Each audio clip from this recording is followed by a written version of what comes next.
Bienvenidos a OOTO, The Out of the Office Investigation.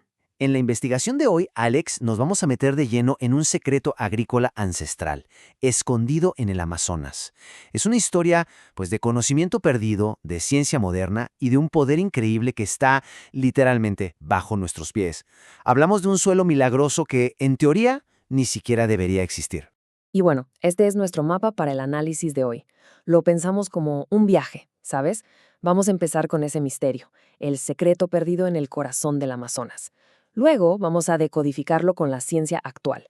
De ahí exploraremos qué significa todo esto para nuestra salud y nuestra sociedad y vamos a terminar con soluciones prácticas que cualquiera puede aplicar. Pasaremos de lo antiguo a lo accionable. Sección 1. El secreto perdido. Aquí es donde arranca todo, con una paradoja, un verdadero acertijo en medio de la selva amazónica. Exacto. Arranquemos con el enigma principal, porque esta pregunta ha tenido a los científicos rascándose la cabeza por siglos. A ver, la selva amazónica, el lugar con más biodiversidad del planeta, con esa vida exuberante, simplemente no tiene sentido que esté ahí. Es una completa y total paradoja biológica. Totalmente. Y la razón de esa paradoja es una combinación brutal de calor intenso y lluvias torrenciales. Este clima es tan agresivo que descompone la materia orgánica casi al instante y luego, ¡zas!, la lluvia se lleva todos esos nutrientes. La fertilidad no está en la tierra, está atrapada en los árboles, en las plantas vivas. Si talas un pedazo para agricultura, te quedas con una arcilla rojiza, casi tóxica, que se vuelve estéril en un par de cosechas. Y sin embargo, en medio de ese desierto de fertilidad, los exploradores empezaron a encontrar estas anomalías. Y justo eso nos lleva al descubrimiento de la Terra Preta. Pero ojo, no eran solo manchitas de tierra un poquito mejor. Para nada. La diferencia era como la noche y el día. De un lado tenías la típica arcilla amazónica, rojiza, pobre, muerta, y del otro esta tierra de un negro profundo, llena de vida, que ha sido fértil no por 10 años, sino por más de 2000. Un científico holandés, Wim Sombroek, fue de los primeros en darse cuenta de que esto no era una casualidad de la naturaleza. Así es. Y al analizarla, ¡pum!, la evidencia se volvió irrefutable. La Terra Preta estaba llena de cosas humanas. El ingrediente principal era una cantidad masiva de carbón vegetal, pero no de incendios forestales, sino de fuegos controlados, lentos. Y además encontraron pedacitos de cerámica, huesos de animales, espinas de pescado, vamos, la basura de la vida diaria de hace miles de años. Esto demostró que no era natural.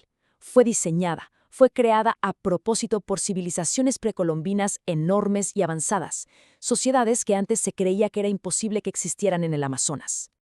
Ok, sección 2. Decodificando la Tierra. Ya sabemos que fue hecha por humanos. Ahora la pregunta del millón es, ¿cómo? Vamos a meternos a la ciencia detrás de este supersuelo. El ingrediente clave, la columna vertebral de la Terra Preta, es lo que hoy conocemos como biocarbón. Y como se ve aquí, no es el carbón para la carnita asada, ¿eh? Se hace con un proceso muy específico llamado pirólisis. Calentar materia orgánica, como madera, pero con muy poco oxígeno. El resultado no es ceniza, sino una estructura de carbono súper estable y porosa. Una maravilla.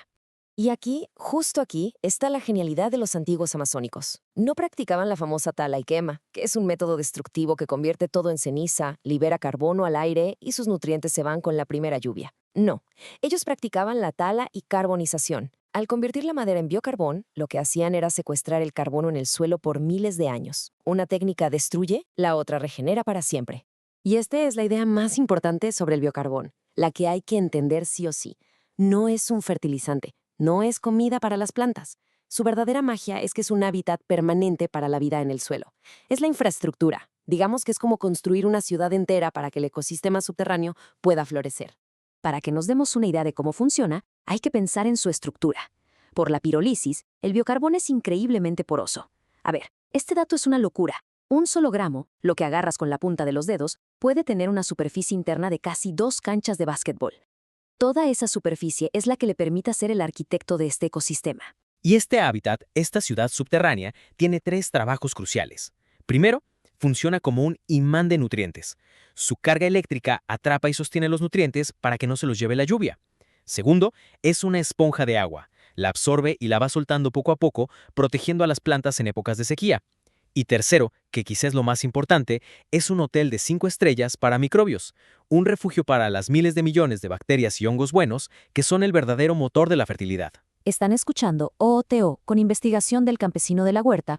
El biocarbón crea un ecosistema que es fértil y se renueva a sí mismo. Y esto nos lleva a una pregunta que se cae de madura. ¿Cómo se compara este modelo regenerativo con nuestro sistema agrícola industrial de hoy en día? Y el contraste que se ve clarísimo aquí es brutal. Mientras que la agricultura regenerativa construye el suelo y atrapa carbono, el modelo industrial muchas veces lo degrada y hasta es un emisor neto. Y esta degradación está directamente ligada a la comida que vemos en el súper, a la proliferación de alimentos ultraprocesados que tienen muchas calorías pero muy pocos de los micronutrientes que solo vienen de un suelo vivo y sano. Y esta cita lo dice todo. Cuando tu sistema de alimentos se basa en producir a escala masiva solo unas cuantas plantas, como maíz y soya, el resultado es una dieta muy poco diversa. Esas cosechas se vuelven los ingredientes base para toda la comida ultraprocesada. La falta de diversidad en el campo se traduce directamente en falta de diversidad en nuestro plato, y eso está muy ligado al aumento de enfermedades como la diabetes o problemas del corazón. El punto clave aquí es que hay una conexión súper profunda y directa entre la vida que hay en el suelo y la vida que hay dentro de nuestro cuerpo. Un suelo degradado, con pocos microbios, produce comida con menos nutrientes. Y cuando comemos esa comida, le estamos quitando a nuestro propio microbioma intestinal la diversidad que necesita para funcionar bien. Así que, restaurar la salud del suelo no es solo un tema ambiental, es un paso fundamental para restaurar la salud humana. Y eso nos lleva de un problema global a una solución muy personal, muy local. Porque lo más increíble de esto es que no es una tecnología perdida que solo entienden los científicos. Los principios de la Tierra Preta son accesibles para todos, en cualquier lugar. Desde un campo enorme hasta una maceta en el balcón. Podemos empezar nuestra propia revolución en el patio trasero. Totalmente. Se puede crear una versión moderna que le llaman Terra Preta Nova. Y el proceso es bastante simple. A ver, primero consigues el biocarbón. Importantísimo, que sea carbono en trozos de madera. Nunca de esas briquetas para asador que traen pegamentos y químicos. Segundo, lo trituras un poco para que tenga más superficie. Pero el tercer paso es el crucial, el que muchos se saltan. Hay que cargarlo. Esto es, remojarlo en algo nutritivo como té de composta o estiércol líquido. Así llenas todos esos cuartos de hotel con nutrientes y microbios antes de ponerlo en la tierra, para que desde el primer día dé en lugar de quitar. Y al final lo mezclas con tu tierra. Y si eso suena a mucho rollo, hay otra técnica increíblemente simple que va por el mismo camino: el compostaje en el suelo, o cavar y dejar caer. En lugar de tener una pila de composta, que a veces es complicada y atrae animales, simplemente cavas un hoyo en tu jardín, echas los restos de la cocina, las hojas y lo vuelves a tapar con tierra. Así de fácil. Los nutrientes se liberan justo donde las plantas los necesitan, alimentando la vida del suelo directamente en las raíces. Es de bajo esfuerzo y altísima recompensa. Y es fundamental entender que estas acciones, aunque parezcan pequeñas, ya sea hacer tu terra preta o compostar en el suelo, tienen implicaciones globales. Cuando damos un paso atrás y vemos el panorama completo, desde nuestro jardín hasta el planeta, nos damos cuenta de que estos pequeños actos se conectan con movimientos ambientales y sociales mucho más grandes. Este dato pone todo en perspectiva. Casi el 40% de la superficie del planeta se usa para la agricultura. ¿Y saben cuánto de eso se maneja con prácticas regenerativas? Menos del 2%. Pero esto no es para deprimirse, al contrario, es para ver la gigantesca oportunidad que tenemos enfrente. Cambios pequeños en la práctica, incluso en una pequeña parte de esa tierra, podrían tener un impacto masivo. Y uno de los impactos más potentes es en la lucha contra el cambio climático. Un suelo sano es de los mayores almacenes de carbono del planeta. Prácticas como añadir biocarbón no solo mejoran la tierra, sino que activamente encierran el carbono en el suelo por siglos.